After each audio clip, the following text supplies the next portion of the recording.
जिंदा और चलाए नाम में आप सबको सलाम। मैं आपकी host Sonia Wasim crime awareness के इस प्रोग्राम में आपको खुशामदीद कहती हूँ। आज हमारे साथ Kashif Alexander advocate high court मौजूद है। आज आए हम उनको वेलकम कहते हैं। जी थैंक यू। जी काशिफ साहब, आप हमें बताइएगा कि आज आप हमारे इस क्राइम अवेयरनेस प्रोग्राम में आप क्या शेयर करना चाहते हैं हमारे साथ। जी बहुत शुक्रिया कि आपने एक दफ़ा फिर मुझे ख़ासकर इनवाइट किया यहाँ पर, और CRN चैनल ने जो ये प्रोग्राम स्टार्ट किया हुआ है लोगों को लॉ अवेयरनेस के लिए, तो ये बहुत अच्छी एक एफर्ट है। और मैं एवेंजलिस्ट परवेज़ आलम साहब का भी बहुत शुक्रगुज़ार हूँ जो कि इस प्रोग्राम के ज़रिए लोगों तक क़वानीन के मुतालिक मालूमात पहुँचा रहे हैं। तो आज के जो टॉपिक जो मैं शेयर करना चाह रहा हूँ वो है रिट। रिट एक आम तौर पर एक लफ्ज़ बोला जाता है, हम आम ज़ुबान माशरे में सुनते हैं जी हाई कोर्ट में जी रिट दायर हो गई, हाई कोर्ट में दिर्द, और रिट के ज़रिए कोई कानून या कोई फ़ैसला आ गया है।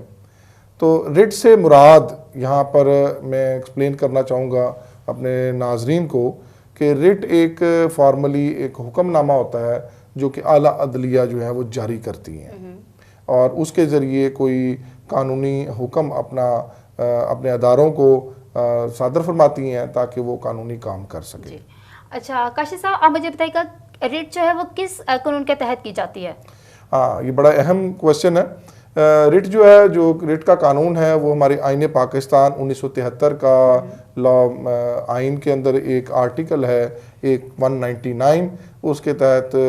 रिट का कानून मौजूद है जिसके ज़रिए हमारी आला अदलिया, सुप्रीम कोर्ट और हाई कोर्ट जो है वो अपना हुक्म सादर फरमाती हैं कि कोई हमारा अदारा, गवर्नमेंट ऑफिशियल्स वो कोई काम अगर नहीं कर रहे या वो काम गलत कर रहे हैं तो उससे रिलेटेड जो है वो अपना हुक्मनामा सादर फरमा कर उनकी सिमत को दुरुस्त करते हैं, या अगर कोई कानून गैर कानूनी हुक्म उन्होंने दिया तो उससे बाज़ ममनू रखते हैं।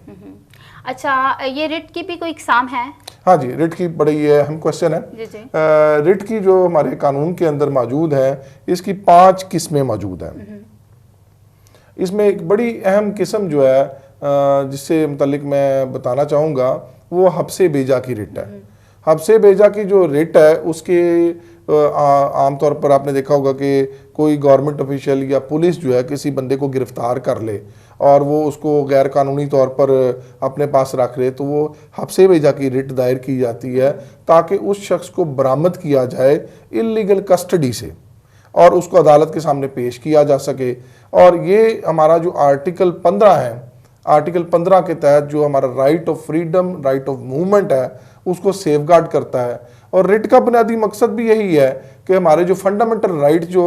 आइन में दिए गए हैं आर्टिकल 8 से लेकर आर्टिकल 28 तक, उनको वो सेफगार्ड करती है आला अदलिया। तो उसके मुतालिक अपना हुक्मनामा जारी करते हैं। और हब्से बेजा एक वन ऑफ द काइंड है जो कि एक बड़ी मशहूर आमतौर पर कहा जाता है कि जी उस भट्टा मजदूर जो है उनको बरामद किया जाता है। फिर इसके अलावा अगर किसी फीमेल के जो बच्चे हैं उनको इलीगल कस्टडी में रखा जाए तो वो भी रिट के ज़रूर ये बरामद किए जाते हैं। तो ये रिट का कानून जो है बड़ा अहम कानून है। इसके तरीके अब जो भी शख्स जो इलीगल डिटेंशन में मौजूद है उसको आज़ाद किया जाता है अदालत के हुक्मनामे के तहत।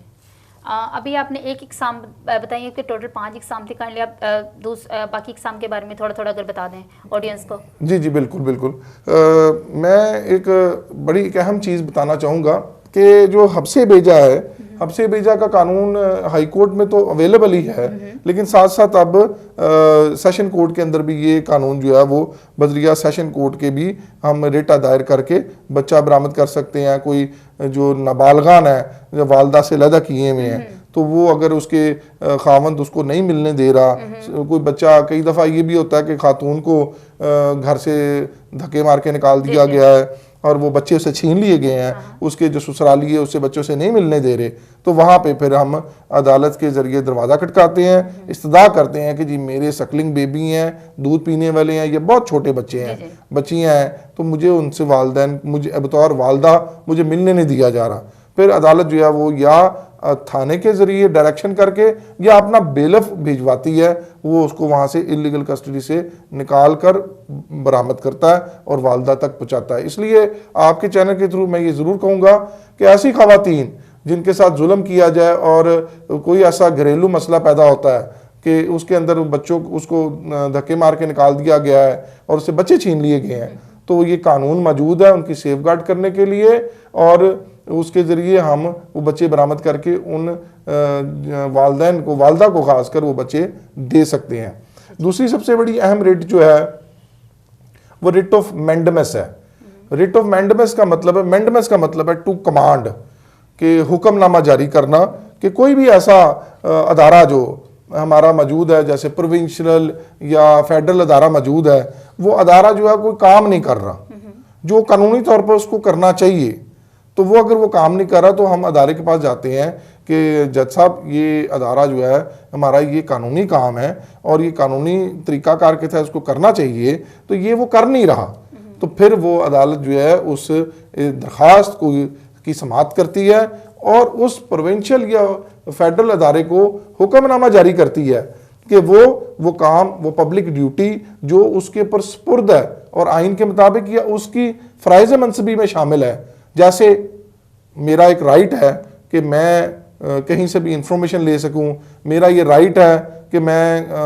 कहीं से भी मुझे पब्लिक जो गवर्नमेंट अदारे हैं मुख्तलिफ कोई फैसिलिटी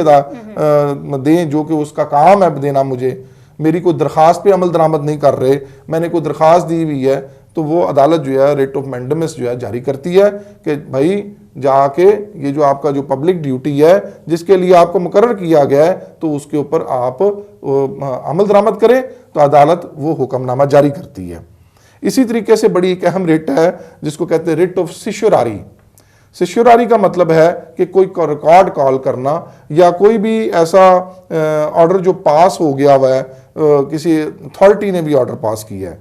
तो वो उससे अदालत पूछ सकती है कि आपने ये जो ऑर्डर पास किया है, किसी बंदे को ट्रांसफ़र किया है या किसी बंदे को आपने बर्खास्त किया है या किसी बंदे को आपने उसकी ड्यूटी से इलीगली रोका या किसी ऑर्डर के तहत रोका गया या कोई इंक्वायरी आपने की है, तो उससे पूछती है अदालत भाई आपने ये जो ऑर्डर किया है ये किस कानून के तहत और किस अथॉरिटी के तहत आपको ये हुक्मनामा आपने जारी किया है। अगर आपने ये हुक्मनामा एज पर लॉ पास किया है तो फिर तो वो रिट जाहिर सी बात है खारिज हो जाएगी। अगर वो कानून की खिलाफ वर्जी में वो ऑर्डर पास हुआ है तो वो अदालत उसको हुक्म कहेगी कि ये आपने इलीगल ऑर्डर पास किया है, तो आपको ये अथॉरिटी नहीं है ये ऑर्डर पास करने की, तो वो रिट ऑफ सिश्योरारी के तहत वो रिट जारी की जाएगी और हुक्मनामा जारी किया जाएगा कि वो ख़त्म कर दिया जाए वो ऑर्डर जो है। जो सबसे अहम दूसरा एक और रिट है वो है को वारंटो। मतलब ये ज़्यादातर जो नाम है ये लातीनी नाम है, तो को वारंटो का मतलब है बाय व्हाट अथॉरिटी, मतलब इसका भी सेंस इसमें ये है कि को वारंटो का मतलब है कि किस अथॉरिटी के तहत कोई पब्लिक फिगर जो है जैसे प्राइम मिनिस्टर है या कोई चीफ ऑफ आर्मी स्टाफ है या कोई डायरेक्टर है किसी इदारे का, वो अगर लगा दिया जाए और उसका किसी दरख्वास्त गुजार ने ये उसको चैलेंज कर दिया है कि ये जो शख्स यहाँ पे मुकर्रर किया गया है ये गलत अथॉरिटी का इस्तेमाल करते हुए या इस बंदे की अहलियत नहीं है कि इसको वहाँ पे मुकर्रर किया जाए, तो उसको चैलेंज किया जाता है को वारंटो के जरिए। को वारंटो के जरिए आप जाकर उसके ऊपर चैलेंज करते हैं कि अदालत में जाके दरख्वास्त दायर करते हैं को वारंटो रिट के जरिए कि जनाब ये जो शख्स बैठा है ये किसी अदारे का डायरेक्टर है या किसी अदारे के हेड बना हुआ है, इसकी अहलियत नहीं थी या इसको अंडर जो क्वालिफिकेशन या उसके बगैर उसको वहाँ पे बैठा दिया गया है, तो उसको इस रिट के ज़रिए हुक्मनामा जारी करके रिमूव किया जाता है। इसका एक बहुत बड़ा मशहूर केस है मौलवी तमीज़ुद्दीन केस, पहली दफ़ा इसके अंदर एक हमारी बड़ी मशहूर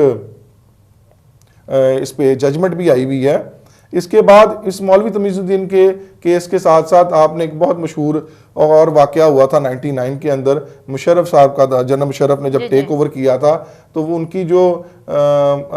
उस वक्त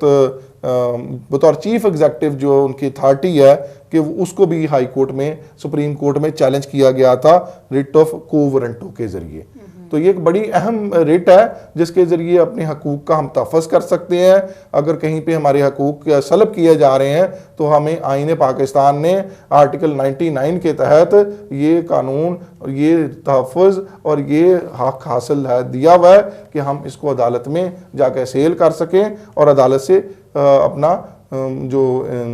हमारे ख़िलाफ़ जो या हमारा जो राइट इन्फ्रिंज हो रहा है उसके मुतालिक ऑर्डर पास करवा सकें। इसके बाद एक 5वीं रिट है, उसका नाम है writ of prohibition. Writ of prohibition का मतलब है कोई ऐसा काम जो कि कोई अदारा, कोई अदालत इलीगली कर रही है और वो इलीगली उसको अख्तियार हासिल नहीं है, तो अदालत उसके ऊपर भी रिट जारी करती है कि आपको इस काम से मना कर दिया गया है। अब कैसे, जैसे एलडीए वाले आ गए हैं, एलडीए वाले आके आपकी दीवार गिरा रहे हैं, या एलडीए वाले आके आपके घर के ऊपर धावा बोलने के बाद या आपको इलीगल टैक्स कर दिया उन्होंने, या उन्होंने कोई ऐसा रेवेन्यू डिपार्टमेंट या उन्होंने कोई ऐसी ऑर्डर पास कर दिया है जिसके जो कि वो मिजाज नहीं है करने के, तो फिर ये रिट ऑफ प्रोहिबिशन जारी फरमाई जाती है कि उनको रोक दिया जाता है कि भाई इस अदारे को ये वाला काम करने की अथॉरिटी हासिल नहीं है, तो आपको मना किया जाता है इस ऑर्डर से। यूं ये 5 रिटें मौजूद हैं आर्टिकल 199 के तहत जो कि मुख्तलिफ चीज़ों से पब्लिक फंक्शनरीज को रोका जा सके। जिसमें काशिफ अल-गज़नवी साहब, आपने जो 5 इकसाम बहुत अच्छे तरीके से जो है आपने एक्सप्लेन की। अभी आप मुझे एक और थोड़ा सा मेरे क्वेश्चन आप माइंड में, ये सुओ मोटो से क्या मुराद है? बड़ा एक अहम सवाल है ये सुओ मोटो। हमारे अखबारों में, टीवी में सुओ मोटो के बारे में बड़ा कहा जाता है। आर्टिकल 184 प्रोवाइजो 3 के तहत सुप्रीम कोर्ट में सुओ मोटो एक्शन, कोई भी जैसे इलीगली तौर पर कोई अचानक वाकया, को कत्ल हो गया या कोई जिना बिल जबर हो गया, कोई पब्लिक इंपॉर्टेंस का काम हो गया,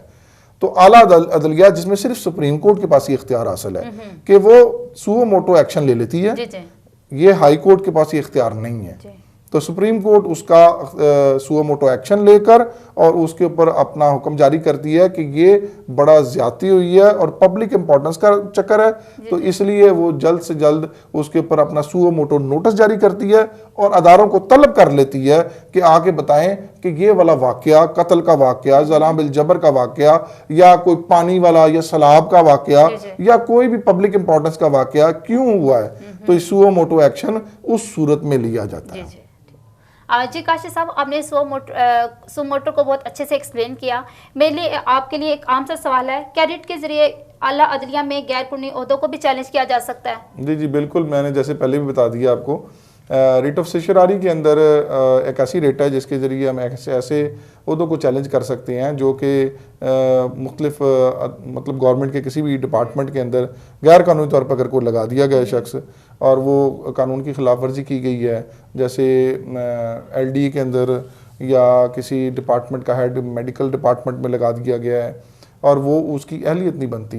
तो उसको बिल्कुल आला अदलिया में रिट के ज़रिए चैलेंज किया जा सकता है। उसको वहाँ पे रोका जा सकता है कि भाई आप जो इस सीट के ऊपर बैठे हुए हैं, आप की यहाँ पे तैनाती जो है ना वो खिलाफ कानून हुई हुई है, और वो इसी वजह से आपने देखा होगा कि पैमरा के अंदर जो फिर नादरा के मुख्तलिफ डिपार्टमेंट के अंदर जब वो उनको हेड को चैलेंज किया जाता है तो वो रिट ऑफ सर्शियरी के थ्रू ही चैलेंज किया जाता है ताकि उनको रोका जा सके कि और उनसे पूछा जा सके भाई आप ये किस अथॉरिटी के तहत आप या किस कानून के तहत यहाँ पे आपकी तैनाती हुई है, और अगर वो तैनाती गैर कानूनी तौर पे हुई है तो वो उसको बाकायदा चैलेंज किया जा सके और उसको रोका जा सके उस शख्स को। यानी आपने उस ऑर्डर के ज़रिए बताना है, सर्शियरी का मतलब ये है टू बी सर्टिफाइड,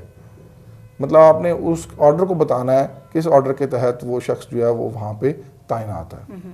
अच्छा काशिफ साहब, एक बंदा है उसको नौकरी से बर्खास्त किया गया है, तो रिट के जरिए से हम उसको चैलेंज किया जा सकता है? बिल्कुल किया जा सकता है कि अगर आपने नो डाउट के कानून और भी मौजूद हैं, जैसे लेबर का लॉ मौजूद है, इसके अलावा जो लेबर के तहत अगर कोई शख्स को फारग किया गया है तो उसके जो बकाया जाते हैं वो वेजेस एक्ट के तहत आएंगे, फिर इसके बाद अगर कोई लेबर का कानून जो है वो किसकी खिलाफ वर्जी हुई है तो हम लेबर कोर्ट में जाएंगे। फिर नेशनल इंडस्ट्रियल कमीशन मौजूद है। तो इस तरह बहुत सारे डिपार्टमेंट्स और भी मौजूद हैं। लेकिन स्पीडी रेमेडी जो है, अगर गवर्नमेंट डिपार्टमेंट के मुतालिक अगर एक शख्स ने को निकालने के लिए उसको प्रॉपरली शो कॉज नोटिस नहीं दिया गया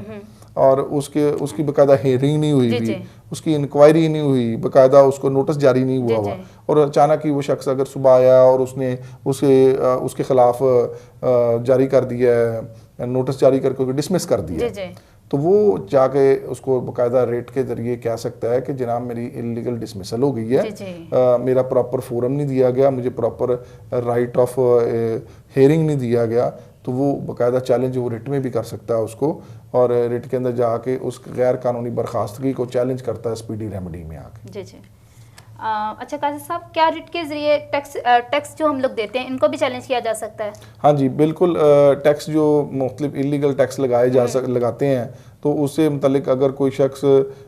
रिट में जाना चाहता है और किसी टैक्स को चैलेंज करना चाहता है तो वो बाकायदा रिट के ज़रिए ही चैलेंज करेगा उसको।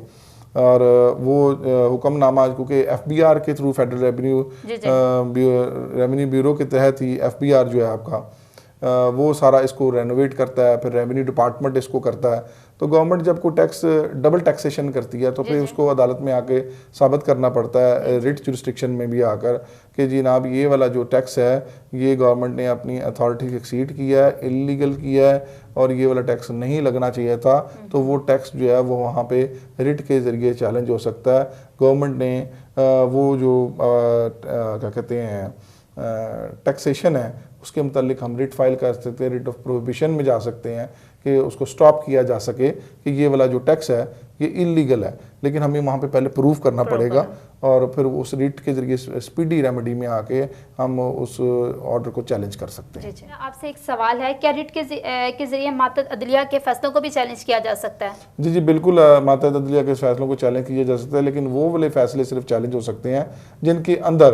अपील मौजूद नहीं है। और जिन केसेस के अंदर कोई अपील अगर मौजूद है तो वो अपील जो है वो अपना हमें उस फॉर्मली उस अपील को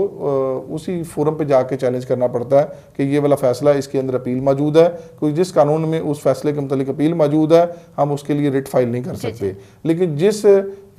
केस के मुतालिक या कोई ऐसा फैसला आया जिसके मुतालिक हमारे कानून में अपील मौजूद नहीं है तो हम उसको बजरिया रिट चैलेंज कर सकते हैं, और अदालत जो है वो नीचे से रिकॉर्ड मंगवा कर उसका मुआयना करती है कि क्या कानून ने के मुताबिक मातहत अदलिया ने कोई इलीगल ऑर्डर पास तो नहीं किया हुआ या कोई रिवीजन में कोई ऐसा ऑर्डर पास कर दिया जिसके मुतालिक आगे अपील मौजूद नहीं है, तो वो उसको बाकायदा इस के रिट के जरिए हम स्पीडी रेमेडी के जरिए चैलेंज कर सकते हैं। काशिफ साहब, मेरा आपसे सवाल है, क्या गंदे पानी के मसले को भी जो रिट के जरिए से चैलेंज किया जा सकता है? जी बिल्कुल, गंदे पानी के मसले को भी रेट के ज़रिए चैलेंज किया जा सकता है, क्योंकि ये एक गवर्नमेंट अदारा है वासा, जो कि पानी का जो मामला है उसको पानी जो हमें प्रोवाइड करने का मजाज है और साफ़ पानी देने का, क्योंकि हमारा आईन पाकिस्तान के अंदर हमारे जो बुनियादी हकूक़ हैं वो हमें दिए गए हैं, उसके तहत हमारी ये पब्लिक नेसेसिटी है और ये हमारी ज़रूरत ज़िंदगी का हिस्सा है। तो आईन पाकिस्तान ने हमें हमारी इस बुनियादी ज़रूरत को का तहफ़्फ़ुज़ दिया हुआ है, और अगर कोई गवर्नमेंट अदारा अपनी इस पब्लिक ड्यूटी से मुनहरफ होता है और उसको नहीं करता तो रिट ऑफ मैंडेमस मौजूद है, जो ऑलरेडी मैंने आपको पहले बताया। तो उसके तहत हम रिट फाइल करते हैं और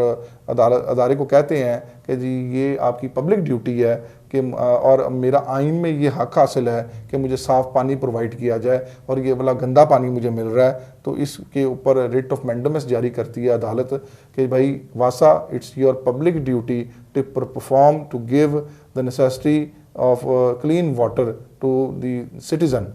तो इसी वजह से आईन पाकिस्तान के जो बुनियादी हकूक़ जो मौजूद हैं 8 से लेकर 28 तक, उसमें ये हक भी हमें हासिल है। तो गंदा पानी जिस अदालत में है इलाके में भी वहाँ के लोग ये रिट दायर कर सकते हैं वासा के ख़िलाफ़, पब्लिक फॉर्किशरी के ख़िलाफ़, कि ये अपनी पब्लिक ड्यूटीज़ नहीं कर रहे और वो पब्लिक ड्यूटीज़ के ज़रिए जो हमारी आइन में हमारा हक हमें हासिल है तो वो तहफ़्फ़ुज़ नहीं कर रहे। तो अदालत मैंडेमस के ज़रिए रिट जारी करेगी, हुक्मनामा जारी करेगी कि ये आप पब्लिक ड्यूटीज़ करें, डायरेक्शंस करेगी और हमारा ये वाला मसला हल करेगी। अच्छा काशिफ साहब, मुझे बताइएगा जो ये सोसाइटीज़ में जो बैरियर लगाए जाते हैं, क्या रिट के ज़रिए से इनको भी हम लोग ख़त्म कर सकते हैं? जी बिल्कुल, हमारा ये फ्रीडम